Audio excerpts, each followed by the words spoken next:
Jā, es priecājos, ka ir iesākt šis projekts, šī doma par pieminekļa celtniecību Latvijas neatkarības pretestības kustības cīnītājiem, atbalstītājiem, un tā vieta, kas ir izraudzīta, tā ir īpaši jauka.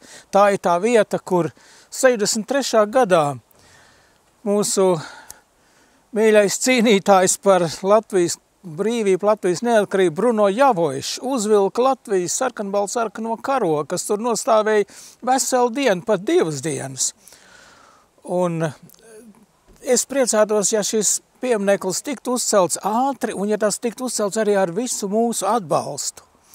Tas būtu tā līdzīgi, tā kā brīvības piemineklis tika celts ar visas tautas atbalstu, un tas būtu ļoti skaisti, jo es domāju, ka mūsu brīvības cīnītāji, mūsu neatkarības kustības cīnītāji ir pelnījuši, lai visa tauta viņam pateiktos šādā veidā ar pieminekli šajā izcilajā vietā. Tāpēc es arī no sirds aicinu katru, kaut nedaudz, bet ja mēs esam daudz, mēs esam 1,5 miljonus, ja mēs katrs kaut vai 1 eiro ziedosim, es domāju, iznāks brīnišķīgs piemineklis, lai Dievs mums visiem palīdz šo darbu paveikt.